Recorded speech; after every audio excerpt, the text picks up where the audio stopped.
नमस्कार, मेरा नाम है मनजीत ठाकुर और आवाज़ द वॉइस में आज हम आपको बता रहे हैं कि अंग्रेज़ों को हिंदुस्तान में पहली बार कैसे पड़ी थी रॉकेट की मार और उन्हें लड़ाई हारनी पड़ी थी। वाकया सन 1780 का है। पल्लीलोर, जो तमिलनाडु के आज का कांचीपुरम है, वहां पर अंग्रेज़ों और मैसूर के बीच युद्ध हो रहा था। इस लड़ाई को दूसरा एंग्लो मैसूर वॉर भी कहा जाता है। अंग्रेजों की अगुवाई कर्नल विलियम बेली कर रहे थे और मैसूर का नेतृत्व हैदर अली के हाथ में था। अचानक एक उड़ता हुआ आग का गोला आया और अंग्रेजों के बारूद के भंडार में आग लग गई।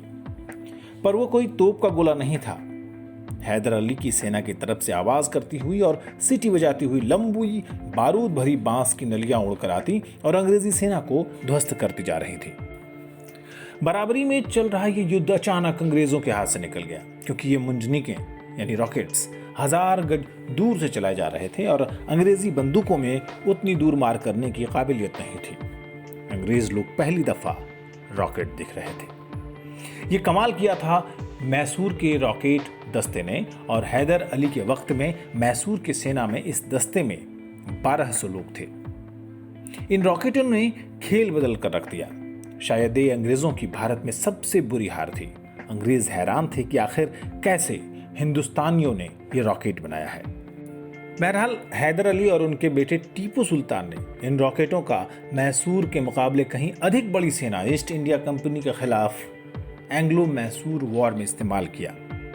बाद में अंग्रेजों ने इस तकनीक में दिलचस्पी दिखाई और इसे 19वीं सदी में और अधिक डेवलप किया। टीपू सुल्तान ने जब इसमें कुछ जरूरी सुधार किए थे, तब इनकी रेंज बढ़कर 1.25 मील यानी करीब करीब 2 किलोमीटर के आसपास हो गई। इतिहासकारों की माने तो विस्फोटकों से भरे रॉकेट का पहला प्रोटोटाइप हैदर अली ने विकसित किया था, जिसे उनके वारिस और बेटे टीपू सुल्तान ने आगे बढ़ाया। इनमें बारूद भरने के लिए लोहे की नलियों का इस्तेमाल होता था और इनमें तलवारें जुड़ी होती थी। टीपू सुल्तान इस रॉकेट में संतुलन कायम करने के लिए इनमें बांस का भी इस्तेमाल करते थे। उनके प्रोटोटाइप को आधुनिक रॉकेट का पूर्वज कहा जा सकता है। इसमें किसी भी अन्य रॉकेट की तुलना में अधिक रेंज थी, बेहतर सटीकता थी और कहीं अधिक विनाशकारी धमाका करने की क्षमता थी। इन विशेषताओं की वजह से उसे इस समय दुनिया का सर्वश्रेष्ठ हथियार माना जाता था। सन 1793 में भारत में ब्रिटिश सेनाओं के उप सहायक जनरल मेजर डिरोम ने बाद में मैसूरियन सेना द्वारा प्रयोग किए जाने वाले रॉकेटों के बारे में कहा कि कुछ रॉकेट्स में चैम्बर थे जो एक शेल की तरह फटते थे। कुछ रॉकेट्स, जिन्हें ग्राउंड रॉकेट्स कहा जाता था, उनकी गति सांप की तरह थी। बहरहाल टीपू ने रॉकेट टेक्नोलॉजी पर और अधिक शोध करने के लिए श्रीरंगपट्टनम, बेंगलुरु, चित्रदुर्ग और बिदानूर में 4 तारामंडल पेट यानी तारों के बाजार की स्थापना की थी। ये कच्चे लोहे के बने रॉकेट अधिक ताकतवर होते थे क्योंकि इनके चैम्बर लोहे के थे और ये बारूदी शक्ति का अधिक दबाव झेल सकते थे। इसलिए टीपू सुल्तान ने सन 1792 से 1799 के बीच ईस्ट इंडिया कंपनी के खिलाफ इनका बड़ी कुशलता से इस्तेमाल किया। टीपू सुल्तान ने एक मिलिट्री मैनुअल लिखा था जिसका नाम है फतह उल मुजाहिदीन, जिसमें 200 रॉकेट विशेषज्ञों को हर मैसूरी ब्रिगेड में तैनात करने का उल्लेख है।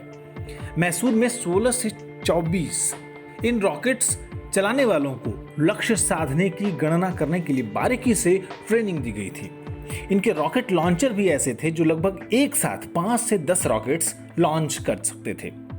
हालांकि आज श्रीरंगपट्टनम में बहुत कुछ नहीं बचा है जो टीपू सुल्तान और उनके बनाए रॉकेट के बारे में बता सके, लेकिन विश्व सैन्य इतिहास पर मैसूरियन रॉकेट्स की छाप हमेशा रहेगी।